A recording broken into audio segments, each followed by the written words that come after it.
आज मेरे YouTube channel my life my way पर मैं आपके लिए लेकर आई हूँ माध्यमिक 2021 के लिए इतिहास का सजेशन। इतिहास के सजेशन में ये जानना आपको ज़रूरी है कि नंबरों का विभाजन इसमें किस तरह से किया जाता है। अगर आप पहले से इसकी जानकारी नहीं रखते हैं तो एग्ज़ाम देते वक्त आपकी गड़बड़ी हो सकती है और आप कन्फ्यूज़न में बहुत सारे प्रश्नों के उत्तर भूल सकते हैं। तो आप ध्यान से देखें कि किस तरह से अंकों का विभाजन इसमें किया गया है। सबसे पहले मैं आपको दिखा देती हूँ। यहाँ पर विभाग क यानी ग्रुप ए, हिंदी में ही मैं समझा देती हूँ, हिंदी के माध्यम से ही। विभाग क में 1 गुना करके 20 है, यानी 20 प्रश्न दिए गए हैं और आपको 20 प्रश्नों के उत्तर यहाँ देने हैं, तब आपको 20 नंबर मिल सकते हैं। यहाँ दिया हुआ है सही उत्तर चुनकर लिखें, यानी ये ऑप्शनल है। इसमें एक प्रश्न के 4 ऑप्शन दिए गए हैं, आपको इसमें से सटीक उत्तर चुनकर लिखना है। आप इस बात का ध्यान रखें कि यहाँ पर बार बार ये जो नंबर है प्रश्न के, ये काफ़ी आपको सचेत होकर लिखना होगा, क्योंकि बहुत सारे नंबर विभाजित किए गए हैं और आपको इन नंबरों का ध्यान रखना होगा। और सबसे पहले प्रश्न को समझ लेना होगा कि आपको किस ग्रुप से या विभाग जिसे बोलते हैं उसे कितने प्रश्न के उत्तर देने हैं, उसका ध्यान रख कर देना होगा। यहाँ पर 20 प्रश्न दिए गए हैं और इस 20 के उत्तर लिखने, ये तो आप समझ जाएंगे, ये आसान है। लेकिन एक का एक, इस तरह से आप उत्तर लिखते समय ध्यान रखें कि जब ये एक का उत्तर दे रहे हैं तो एक का एक, उसके बाद आप इसमें से जो ऑप्शन सही होगा वो सामने लिखेंगे। इसी तरह एक का दो, उसके बाद जो ऑप्शन सही होगा या तो आप इसे लिख दें इन सब शब्दों में, या फिर ए बी सी या डी लिख सकते हैं। फिर तीसरा का उत्तर देते समय आप 1 का 3 लिखकर फिर उत्तर लिखें। इसी प्रकार 1 का 4 लिखकर उत्तर लिखें, 1 का 5 लिखकर उत्तर लिखें, 1 का 6 लिखकर लिखें, 1 का 7 लिखकर, 1 का 8 लिखकर, 1 का 9 लिखकर इसके सामने जो सही उत्तर हो वो लिखें। इसी प्रकार आप इन सभी के उत्तर अच्छी तरह से नंबर देकर लिखें। यहाँ पर 1 का 10, 1 का 11, 1 का 12, 1 का 13, 1 का 14, 1 का 15, 1 का 16, 1 का 17, 1 का 18, 1 का 19 और 1 का 20। ये हो गए आपके पहले 20 शुरुआती 1 नंबर के प्रश्न। ये 1 के प्रश्न है, 20वां नंबर है ये, इसलिए 1 का 20 यहाँ पर आपको लिखना होगा। उसके बाद सही उत्तर लिखने होंगे। अगर आप नंबर लिखते समय ज़रा सा भी भूल कर देते हैं तो आपका नंबर आराम से काट दिया जाएगा, क्योंकि जांचकर्ता भी कंफ्यूज हो जाएंगे कि आपने किसका उत्तर लिखा है। इसलिए इस नंबर को लिखने के लिए आप ध्यान से इसे देखकर ही इसका उत्तर लिखें। इसके बाद हम आगे बढ़ते हैं। अब आया विभाग ख, ग्रुप बी। यहाँ प्रश्न वहाँ जिस तरह 1 लिखते थे यहाँ पर 2 आ गया है। अब ये 2 में किन्हीं 16 प्रश्नों के उत्तर देने हैं और प्रत्येक उप विभाग से, यानी ये जो विभाग है इसके अंदर में और विभाग बांटे गए हैं जिसे उप विभाग कहा गया है। प्रत्येक उप विभाग से आपको एक प्रश्न जरूर देने होंगे, यानी जितने भी उप विभाग दिए गए हैं, प्रश्नों को बांटे गए हैं अलग अलग उप विभाग में, सभी में से एक का उत्तर आपको जरूर देना है। और कुल ऐसा नहीं है कि एक का उत्तर देकर फिर आप उसमें से दूसरा का उत्तर ना दें, ऐसी बात नहीं है। आपको 16 प्रश्न के उत्तर यहाँ पर देने हैं जो एक एक नंबर के हैं। जिस प्रकार आप देख लीजिए यहाँ पर उप विभाग 2.1 जो है, इसमें 2.1 का 1, 2.1 का फिर 2, 2, 2 का 1 का 3, 2 का 1 का 4, ये उपविभाग 2.1 है, यानी 2 का 1 है, उसका पहला, उसका दूसरा, उसका तीसरा, उसका चौथा। अब आपको इस तरह से 4 उपविभाग दिए गए हैं। ये उपविभाग है जो 4 है। पहले सबसे पहले आप ये कर लें अगर आपको समझ में ना आए, क्योंकि यहाँ बोला गया है कि प्रत्येक उपविभाग से आपको एक प्रश्न देना अनिवार्य है यानी ज़रूरी है। अगर आप इस तरह से करेंगे कि आप किसी एक उपविभाग में से एक भी प्रश्न के उत्तर ना दें तो आपका कोई भी एक उत्तर, दो उत्तर काट दिया जाएगा। तो 4-4 करके दिए गए हैं। कितने उपविभाग दिए गए हैं आप देख लीजिए। इसमें ज़रूर 5 उपविभाग दिए गए होंगे। यहाँ पर 5 उपविभाग दिए गए हैं, आप देख लीजिए। तो 5 उपविभाग में जो प्रश्न दिए गए हैं, अगर आप 4-4 कर कर देखते हैं, इसका मतलब 20 प्रश्न दिए गए हैं और उसमें से आपको 16 के उत्तर देने हैं। लेकिन हर विभाग से एक प्रश्न आप जरूर लिख लें। तो आप ऐसा करें कि सबसे पहले हर उपविभाग में से एक प्रश्न का उत्तर आप लिख लें, क्योंकि अलग अलग तरह के प्रश्न हैं, इसलिए आपको हर तरह के प्रश्न को एक बार छूने के लिए कहा गया है। 3-4 में से आप 4 लिख सकते हैं, और अगर आपको चारों के उत्तर नहीं पता, 2 लिख सकते हैं, 1 लिख सकते हैं, पर एक के उत्तर इन चारों में से जरूर लिखें।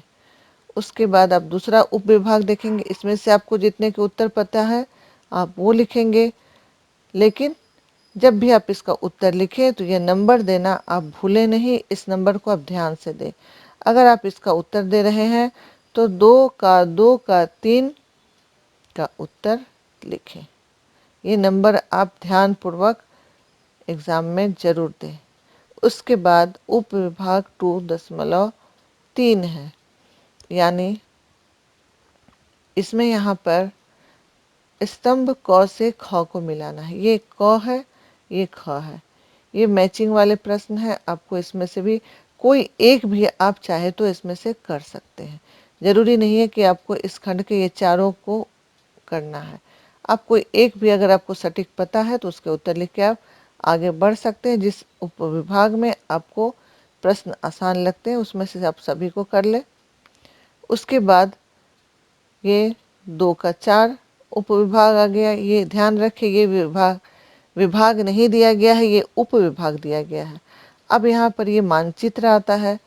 इसमें ये भारत का मानचित्र में आपको इन जगहों में से आप चाहें तो एक जगह के नाम या 2 जगह के नाम दे सकते हैं, क्योंकि आपको एक का तो देना ही है। उसके अलावा अगर और भी आपको पता है तो आप उसे मानचित्र में मार्क कर दें। इस तरह से मानचित्र आप बनाएं। और उसके बाद अथवा यहाँ पर दिया गया है उपविभाग 2.4 में एक अथवा का प्रश्न है, जिसमें 4 प्रश्न है। ये सिर्फ दृष्टिहीनों के लिए है, यानी जिनको देखने की क्षमता कम है उनके लिए ये प्रश्न होंगे। इसलिए जो छात्र इस समस्या से नहीं ग्रसित हैं वो इन प्रश्नों को ना छुए। इसलिए प्रश्नों को ध्यान से आप पढ़ें। आप अगर आप इसके उत्तर दे देते हैं तो ये व्यर्थ चला जाएगा। उसके बाद उपविभाग 2.5 आता है। फिर इसमें जो प्रश्न 4 ही दिए गए हैं, सभी में 4-4 ही दिए गए हैं। यहाँ पर आप ध्यान से देखें कि ये कथन दिया गया है और इसकी 3 व्याख्या की गई है। इसमें से तीनों में से जो सटीक व्याख्या लगे उसके उत्तर आपको देने हैं। तो आप किस तरह से उत्तर देंगे? अगर आपको ये 2 सही लगे तो आप 2 लिखेंगे, फिर इस तरह दशमलव देकर 5 लिखेंगे, फिर 1 लिखेंगे, या आप लिख सकते हैं 2 का, 5 का, 1 का, ये 2, 3, 1 जो भी सटीक हो वो आप उत्तर लिखेंगे। इसके बाद इसी तरह आप यहाँ पर 4 प्रश्न हैं। चारों में से आप ये जो ऑप्शन दिए गए हैं इसमें देखिए, ये 1 है, 2, 5, 1 का ये कथन जो दिया गया है ये मुख्य है। इसके बाद ये दूसरा है, फिर ये तीसरा है और ये चौथा है। इसमें भी 4 दिए गए हैं, एक एक नंबर जिसमें आपको मिलेंगे। आपको सिर्फ टेक्निक समझना है यहाँ और अपने ज्ञान का इस्तेमाल करना है। व्यर्थ में आप समझने में अपना समय नष्ट ना करें, इसलिए मैं ये वीडियो आपको समझाने के लिए ही लेकर आई हूँ। अगर आपको ये सारे प्रश्न, इनके उत्तर देखने हैं या सॉल्व करने हैं तो आप मेरे ब्लॉग में जाकर देख सकते हैं। ब्लॉग का लिंक मैं डिस्क्रिप्शन बॉक्स में लिख दे रही हूँ और इस क्वेश्चन के आखिर में भी मैंने वो ब्लॉग का लिंक एड्रेस दे दिया है, आप उसे गूगल में सर्च कर सकते हैं आराम से। इसके बाद विभाग ग आता है। इनमें आप ध्यान से देखें फिर से, निम्नलिखित प्रश्नों का 2 या 3 वाक्यों में उत्तर दें। वाक्य आप समझते हैं कि एक जब बात कही जाती है तो एक बात जब समाप्त हो जाती है वो एक वाक्य होता है और उस वाक्य का कोई अर्थ होना चाहिए, इसे ही वाक्य कहते हैं। 2 या 3 वाक्य में ही आप उत्तर दें। ज़्यादा लंबा इसका उत्तर देने से आप व्यर्थ में समय ना गंवाएं, क्योंकि ये 2 नंबर के प्रश्न हैं जो 11 हैं और इस तरह ये 22 नंबर यहाँ पर आप प्राप्त कर सकते हैं। कोई 11 ही प्रश्न इनमें से आपको हल करने हैं। आप यहाँ पर भी ध्यान रखें, ये 3 नंबर के हैं, विभाग ग है, 3 के प्रश्न हैं, तो 3 का 1, 3 का 2, 3 का 3, 3 का 4, 3 का 6, 3 का 7, 8, जिस तरह जिसका भी आप उत्तर लिख रहे हैं, ये ध्यानपूर्वक 3 का 6 लिखकर आप उसका उत्तर लिखें। 3 का 8 लिखना है तो इसका 3 का 8 लिखकर आप इसका उत्तर लिखें। यहाँ पर कुल प्रश्न दिए गए हैं 16 और जिनमें से आपको उत्तर देने हैं सिर्फ 11 के, यानी यहाँ पर आपको ऑप्शन मिल जाता है प्रश्नों को चुनने का जिसके उत्तर आपको सही तरह से पता है। मैं बार बार ये बात कहूँगी कि आप मेरे ब्लॉग में जाकर ये खोलेंगे तो इसमें ये सारे प्रश्न आपको दिखेंगे और आप इसे फिर सॉल्व करिए खुद से। इस तरह से आपको अभ्यास भी हो जाएगा। सॉल्व करने के बाद आप चाहे तो मेरे ब्लॉग में ही आप उसे अपलोड कर दें, मैं चेक कर लूँगी, या खुद से भी आप अपनी जांच कर सकते हैं कि आपने सही तरीका अपनाया है या नहीं अपनाया है। इसके बाद हम देखते हैं विभाग घ, जिसे ग्रुप डी कहा गया है। यहाँ पर किन्हीं 6 प्रश्नों के उत्तर 7 या 8 वाक्यों में देना है। सिर्फ 6 प्रश्नों के उत्तर देने हैं और 7 या 8 वाक्य में देना है।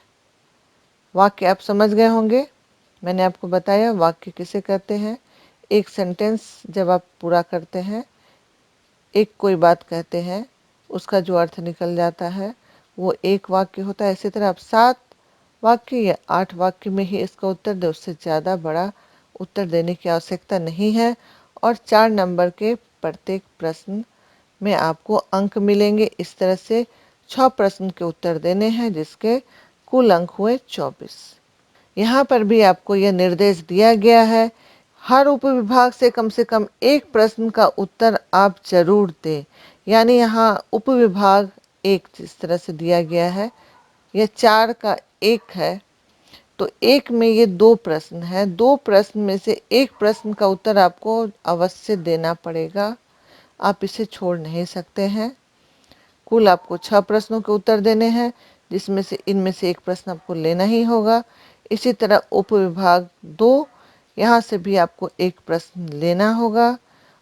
उपविभाग 3, यहाँ पर भी एक प्रश्न का उत्तर आपको देना ही होगा। आप चाहे तो दोनों का भी दे सकते हैं, परंतु प्रत्येक उपविभाग में से आपको एक प्रश्न का उत्तर देना ही है। इस तरह से आप देख रहे हैं कि यहाँ पर प्रत्येक उपविभाग से आपको एक प्रश्न के उत्तर देने हैं। कुल प्रश्न है 2, 4, 6 और 2, 8। 4 उपविभाग है जिसमें 8 प्रश्न है, जिसमें से आपको 6 प्रश्नों के उत्तर देने हैं। आप चाहे तो 2 इसके दे सकते हैं, 2 के भी 2 दे सकते हैं, 4 ये 2 दे सकते हैं, 6 ऐसा आप नहीं कर सकते हैं। आपको किसी एक में से एक का उत्तर देना होगा और एक में से और एक का उत्तर देना होगा, तब आपके कुल 6 प्रश्नों के उत्तर होंगे, वरना आपके नंबर काट दिए जाएंगे। ये आसान है, बस आपको समझ लेने की ज़रूरत है कि किस तरह से आपको उत्तर देने हैं। इस प्रकार अब हम देखते हैं विभाग अंग यानी ग्रुप ई। यहाँ पर किसी एक प्रश्न का उत्तर 15 या 16 वाक्यों में देना है। यहाँ पर सिर्फ एक प्रश्न का उत्तर देना है और प्रश्न यहाँ पर 3 दिए गए हैं। लेकिन फिर मैं आपको बोलूँगी कि उत्तर लिखते समय आप इस नंबर को अच्छी तरह से वहाँ पर संकलित करें, यानी आप अगर इसका उत्तर लिख रहे हैं तो 5 का 3 का उत्तर लिखें। यह नंबर जरूर वहाँ पर संकलित कर दें कि आप इसका उत्तर लिख रहे हैं या इसका लिख रहे हैं 5 का 1 का उत्तर या 5 का 2 का उत्तर। यह तीनों में से आपको ऑप्शन दिए गए हैं। 8 नंबर का यह प्रश्न है, आपको एक प्रश्न के ही उत्तर यहाँ पर देने हैं। इस तरह से आप चाहें तो थोड़ी समझदारी पूर्वक पहले से प्रश्नों को समझ लेंगे तो आप अपने परीक्षा में अच्छे नंबर ला सकते हैं। बस एक बार आपको ध्यान देकर इसे समझ लेना होगा। अगर आपको फिर भी ये समझ में ना आए तो ये मेरा है ब्लॉग का ये लिंक है, ये लिंक नहीं है, ये एड्रेस है। आप गूगल में जाकर इतना दूर से इसे टाइप करें mywayoflife.co.in।